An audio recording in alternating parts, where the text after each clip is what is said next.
Today we are going to be force ranking every advanced reader copy that I got in 2022. Well, I guess not in 2022. 2022 books that I had advanced copies of, because some of them I actually read in 2021 because your girl likes to stay ahead. Now, this does not include every 2022 release that I have read because I didn't get advanced copies of every single thing that I was trying to read. Sometimes because I couldn't get it, and sometimes just because it's not the kind of book that I would ask for in advance, or sometimes I found out about them after they came out. So this is not every 2022 release that I read, but it is all the ones that I got advanced copies of. So the good news is this year I don't have any of these that I would not recommend. I guess like the bottom three, I'll just give you a quick heads up on why they're the bottom three, because none of them I think are unreadable or something I wouldn't recommend. I just think that for what they were, that my expectations weren't quite correctly aligned. So The Guest House by Robin Morgan Bentley was billed as sort of an isolated closed circle mystery thriller, and I think it's much more of a kind of suspense, and it wasn't giving me the trope that I wanted it to give me, which is why I ended up DNFing it. This Might Hurt by Stephanie Roybal, I just think I just felt like it was very forgettable, or like the pacing was weird. I don't know. I could see somebody else liking it, which is why I don't not recommend it. I just think it wasn't giving me what I wanted it to, because it's kind of like a cult thriller. And I just didn't feel like that part of it was that memorable or what I wanted. And then Never Tell by Selena Montgomery, aka Stacey Abrams. The thing on this one is just that it's an older romantic suspense, so the romance piece of it was quite dated in my opinion and not to my liking. But I thought the suspense part was good. So as long as you know that about the book, then I think you could enjoy it still. So I do recommend all of these. There's none of these I would steer someone away from, but those bottom three, I guess those are just sort of the caveats I would give. I should also, for those of you who are new, those of you who've been here a while are sick of hearing me say this, but just to contextualize, for me, a 3 star is a B. That means that it met my expectations. It did not exceed my expectations, but it met my expectations for that book. 3.5 is sort of like a B plus, like something a little special about it or a little above and beyond. A 4 star to me is an A minus. Like a 4 star is a very good book in my opinion. It's something I really, really enjoyed. 4.5 is a favorite of the year, and a 5 star is an all-time favorite. So just to give you a sense of kind of what the ratings mean to me, that is kind of how I think about that. Yeah, the other thing I thought we could talk about before I throw you to the books is that I now have 3 years worth of data. If you watch this channel, know that I'm a big old stats nerd because I just enjoy doing this with my books. I have 3 years worth of data for my advanced reader rankings, because in the first year I started tracking this, well, the first year I was reading ARCs, I did not track it at all. The second year, I don't know why, but I put it into a Word document, and that's just not easily transcribable to Excel. So starting in 2020, I started tracking roughly the same data points every year. I thought I would tell you about 4 different metrics. One is quarter distribution. So I have felt in the last couple of years, I feel like most of the books that I want to read come out in the beginning of the year.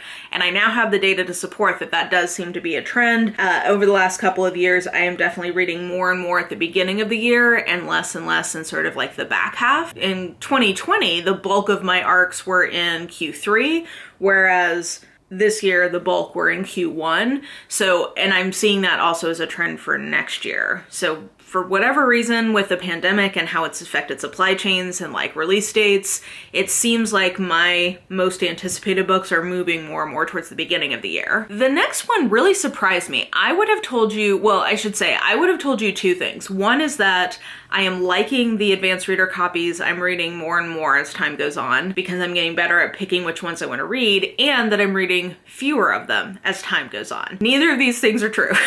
So in terms of the rating distribution, so I took a percentage just so that it would be apples to apples, and actually over time I had a couple of 5 stars in 2020 and 2021. I had none this year. Then I had a DNF this year. I have never had that in the past. I did have a 1 star in 2020. So actually my average rating is slightly going down. So it was 3.7 stars in 2020. It was 3.66 stars in 2021. And this year it's 3.4 stars. And then in both 2020 and 2021, I read 56 advanced reader copies, and this year I read 54. So roughly the same number of books. I'm not really meaningfully going down on those yet. And then my average rating is actually going down. It does look like I had more 4.5 star books this year than I've had in the last few, so maybe that's like skewing my feeling of it being better ratings. I don't know. And then finally, I thought it would be interesting to look at how my genre mix has changed over time. So definitely have felt that I've been reading less advanced romance than I had previously, which is true, but it's still a pretty good chunk of what I read. However, I think that this gets into the fact that I used to, so in 2020, 36% of the books that I was reading were contemporary romance advanced reader copies. And this year it was only 19%, which I'm definitely feeling. There are fewer contemporary romances that are being published that I am interested in reading in advance. And I'm sure I will talk about this in my year-end list, but I feel like I'm having a little bit of a like existential crisis with my taste in contemporary romance right now. I don't know what's going on, but anyway, that's for a different video. So that is declining. SFF had sort of a spike in 2021, but is back down to roughly 14 or 15%, so whatever that means. I'm reading less nonfiction. Like, I've always read not a ton of nonfiction in advance because I tend to prefer reading that either in a physical book or as audio, and I'm honestly just too lazy to pursue those two methods of obtaining those copies usually. But really the biggest change over time has been I'm reading more and more mystery thriller in advance. And I think it's because the last few years, especially this year, the trends in mystery thriller are much more to my taste than they have been for probably like 7 or 8 years prior. The Gone Girl effect on mystery thriller has been real, and there's just been so much domestic thriller happening. Like, that has been what a lot of the big books are. And I feel like this year there's more emphasis on isolated closed circle mysteries. I feel like there's a lot more of those available, like smaller town kind of settings. So like Secrets from the Past or Small Town Secrets. I've also felt like there's been more of a mystery component to what's getting pushed. So I don't know, for whatever reason, this year were so many more mystery thrillers that were appealing to me. And I do feel like it's because finally some of the like emphasis on domestic thrillers has kind of gone down. So for me, that's good. If you love a domestic thriller, I'm sorry, but for me, that's been a positive change. Let's see, anything else I was going to tell you? Oh, okay. Well, I guess I'll show you my star rating distribution for just this year as opposed to year over year. You can see that I definitely had the most in 4-star, which might have been contributing to my feelings that this was a particularly good year for ratings on my arcs. So a lot of 4 stars. Like I was saying, the majority of what I was reading was in Q1 and Q2, so roughly 60% in the first half of the year versus 40% in the back half. Oh, and then source. So most of what I do is through NetGalley, because again, I'm just kind of lazy. Here's the thing, I probably could get a lot more advanced reader copies and a lot more in physical form if I was better at staying on top of my Books Like Whoa email, and if I was more proactive. I just tend to be lazy about it and just go through NetGalley. There has been a couple of times where if I didn't get something through NetGalley, I would reach out to somebody who I knew at the publisher to ask for it because I really wanted it, but that is very few and far between. So about 83% of what I do is was just passively through NetGalley. And then about 17% was either from a publisher or from an author. And this is where like I had either the author sent me, you know, a link to their NetGalley arcs because they were wanting me to read it. Not self-pub, I don't accept self-published things. These were like, the reason I noticed these emails were because they were from authors I knew. Or I have like a personal relationship with them, like Alexa Dunn. So there's that. And then publisher, I do try, like, if it happens to be the right day and I happen to catch that email, I happen to see the tagline and it appeals to me, I do sometimes take ARC requests from publishers who are reaching out because sometimes there are things that weren't necessarily super on my radar, but when they offer them, I'm like, yeah, you know, that actually does sound kind of cool. And so I, you know, try to mix my sources of discovery up that way. So Anyway, you guys probably don't care about that, but that was a nice long tangent. And then finally, here's the genre distribution. Like I was saying, huge chunk of this is mystery thriller this year, which has not necessarily been the case in the past. So with all of that, we are now going to do the forced ranking of all of the advanced reader copies I read. We are going to start at the bottom and work our way up to the top, and I hope you enjoy.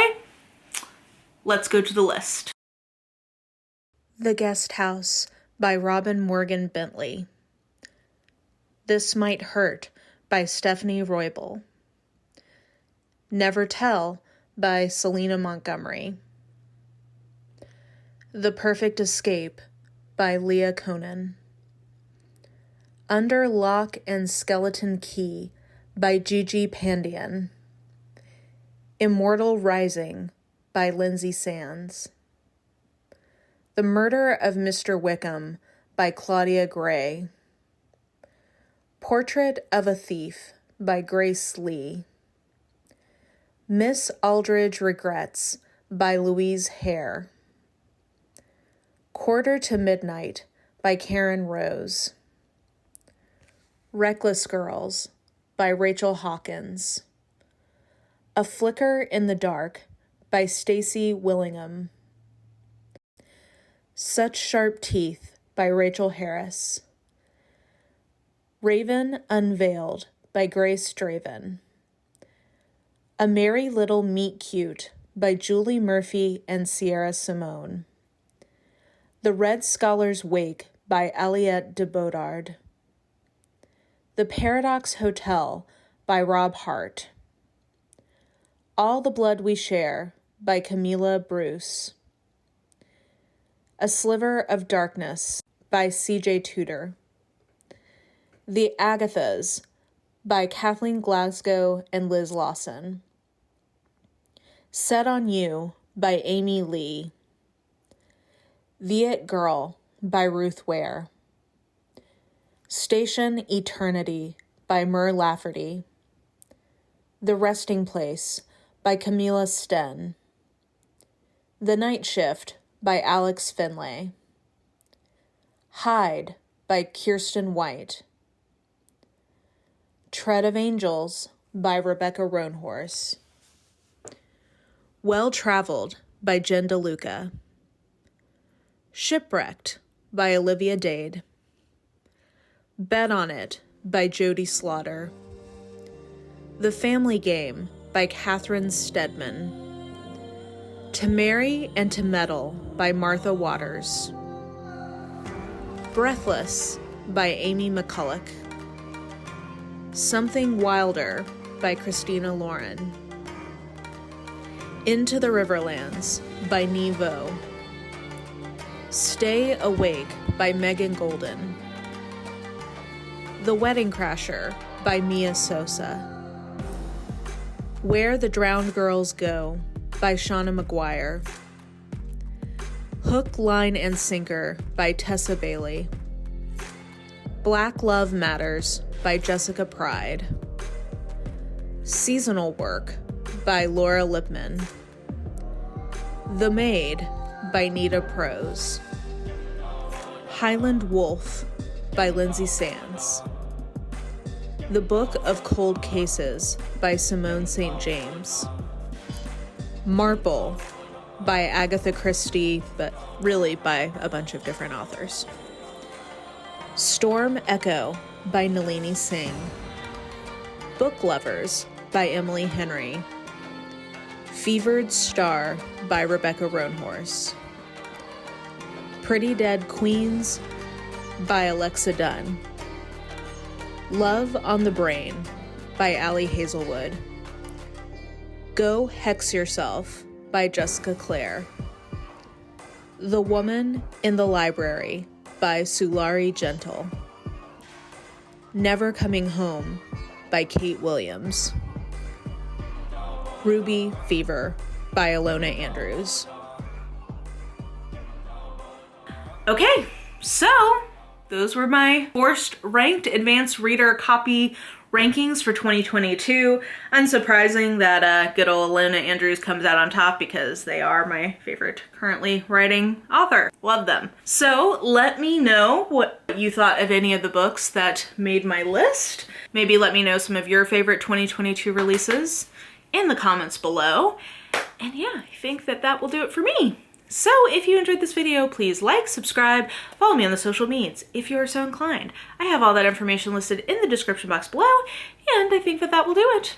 I hope you're having an absolutely lovely day today, and I will just talk to you soon. Bye!